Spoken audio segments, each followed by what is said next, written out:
इस वीडियो में हम बात करेंगे specific heat of a body, यानी किसी बॉडी की स्पेसिफिक हीट के बारे में, and molar specific heat of A gas, यानी गैस की मोलर स्पेसिफिक हीट क्या होती है उसके बारे में बात करेंगे। तो भाई स्पेसिफिक हीट का मतलब तो ये कोई स्पेशल हीट, ठीक है।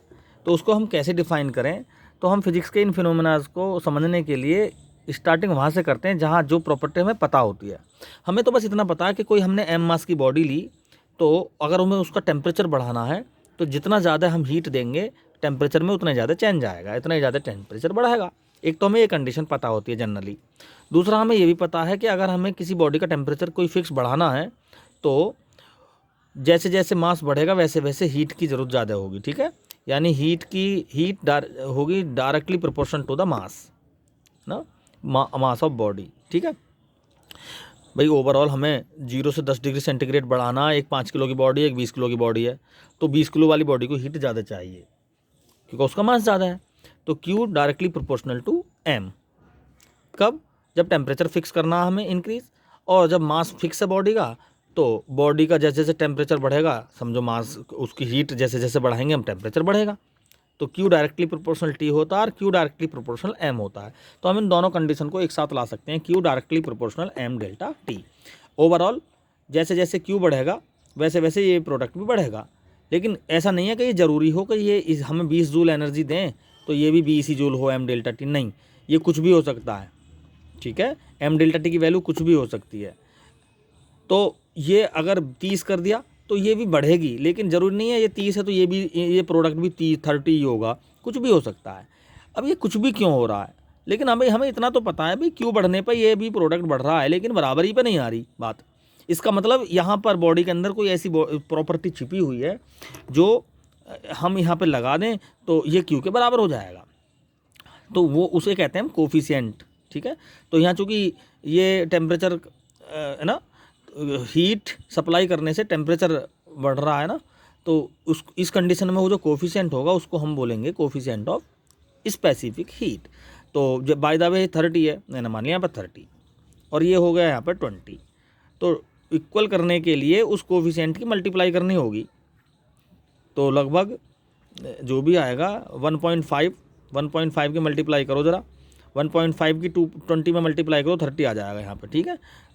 1.5 2 जा 3 और एक 0 और, तो 13 आ गया ये।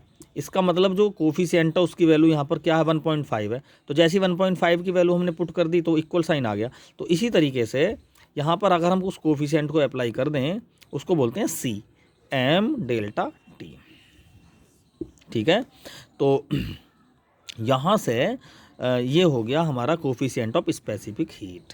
C को हम क्या लिख सकते हैं, Q upon M delta T, यानी कैलोरी पर ग्राम डिग्री सेंटीग्रेड और जूल पर केजी डिग्री सेंटीग्रेड, ये इसकी यूनिट्स हैं, ठीक है। कैलोरी पर ग्राम डिग्री सेंटीग्रेड या जूल पर किलोग्राम डिग्री सेंटीग्रेड, ये इसकी यूनिट हो गई। तो अगर हम इसकी डेफिनेशन की बात करें तो ये C क्या है, अगर देखो अगर M को हम 1 ग्राम ले लें और डेल्टा T को हम 1 डिग्री सेंटीग्रेड ले लें तो C क्या हो गया भाई, C हो गया Q के बराबर, C Q के बराबर हो गया। तो स्पेसिफिक हीट C क्या है, C है कोफिशिएंट ऑफ स्पेसिफिक हीट। तो कोफिशिएंट ऑफ स्पेसिफिक हीट क्या है, वो हीट क्वांटिटी के बराबर है ना, minimum heat C is equal to the minimum heat that is require to increase the temperature of a body by 1 degree centigrade of a unit mass body और per unit mass body, या पौन में आ रहा है ना M। तो किसी per unit mass body का 1 डिग्री सेंटीग्रेड बढ़ाने के लिए जो हीट की ज़रूरत पड़ती है उसको हम किसके बराबर कहते हैं, उसको कहते हैं हम स्पेसिफिक हीट, ठीक है। तो specific heat is the minimum heat that is require to increase the temperature of a unit mass body by 1 degree centigrade, ठीक है। तो ये हो गया हमारा स्पेसिफिक हीट, क्लियर। अच्छा, तो जैसे इसको आगे कुछ इस तरह से कंडीशन यूज़ हो जाती है, जैसे M 1 किलोग्राम ले लिया और ये डेल्टा T है, तो अगर हम डिफरेंशियल फॉर्म में देखें ना, इसको लिखो, देखो इसको ज़रा डिफरेंशियल फॉर्म में देखते हैं। Q है ना ये, तो इसको DQ upon C DT, M को यूनिट बोल दो, M को क्या बोल दिया हमने, यूनिट बोल दिया। तो DQ अपॉन DT क्या हो गया, DQ अपॉन DT को C भी कह देते हैं, ठीक है। dQ/dt को क्या बोल देते हैं, C बोल देते हैं। अब करते हैं मोलर स्पेसिफिक हीट की बात, ठीक है, जो हमारे टॉपिक का नेक्स्ट पार्ट है, मोलर स्पेसिफिक हीट। अब मोलर मीन्स गैस, मोल में तो गैस को मेजर करते हैं। तो जैसे यहाँ पर हमने 1 डिग्री सेंटीग्रेड टेम्परेचर बढ़ाया किसी बॉडी का, यहाँ पर 1 डिग्री सेंटीग्रेड टेम्परेचर किसी 1 मोल गैस का बढ़ा देंगे, है ना, म्यू मोल गैस का बढ़ा देंगे। यानी 1 ग्राम लिया है तो वहाँ पर 1 मोल लेना पड़ेगा, यहाँ पर 1 डिग्री सेंटीग्रेड लिया है तो वहाँ भी 1 डिग्री सेंटीग्रेड लेना पड़ेगा। तो किसी 1 मोल गैस का टेम्परेचर 1 डिग्री सेंटीग्रेड बढ़ाने के लिए जितनी हीट की रिक्वायरमेंट होती है उसको बोलते हैं मोलर स्पेसिफिक हीट। अगर ये प्रेशर कांस्टेंट है तो मोलर स्पेसिफिक हीट को लिखते हैं Cp से। Cp is equal to Q is equal to mu C delta T। यहाँ पर m लिया था मास, यहाँ पर क्या लेंगे, यहाँ पर म्यू मोल लेंगे, ठीक है। तो म्यू C डेल्टा T। अगर प्रेशर कांस्टेंट है तो इसको बोलेंगे हम molar specific heat at constant pressure, यानी Qp। म्यू तो 1 मोल ले लिया ना, तो इसको ले लेंगे हम Cp delta T, Cp delta T। अगर वॉल्यूम कांस्टेंट है तो ये हो जाएगी molar specific heat at constant volume Cv delta T। हम इसको लिख सकते हैं इसकी डिफरेंशियल फॉर्म में।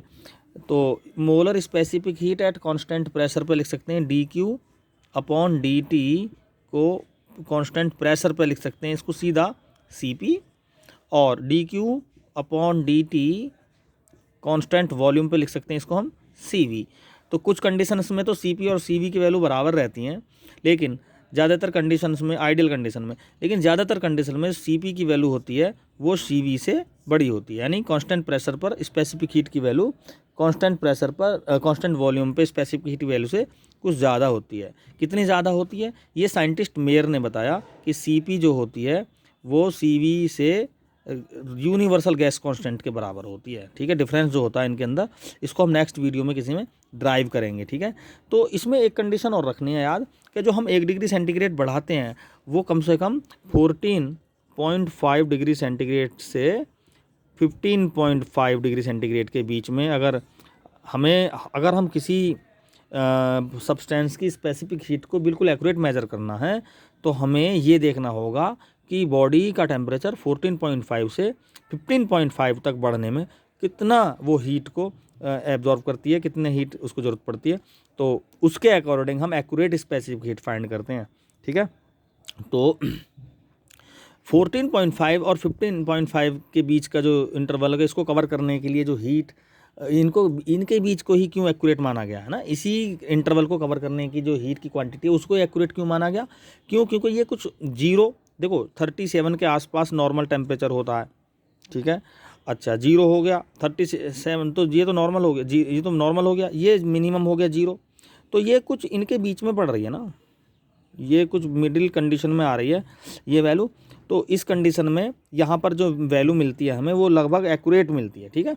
तो इसलिए हम इसका जो रेंज लेते हैं 14.5 और 15.5 के बीच में, 14.5 से 15.5 तक बढ़ाने के लिए जो हीट की रिक्वायरमेंट होती है उसको हम थोड़ा एक्यूरेट मानते हैं, ठीक है। तो ये है specific heat of a body and molar specific heat से रिलेटेड वीडियो। Thank you.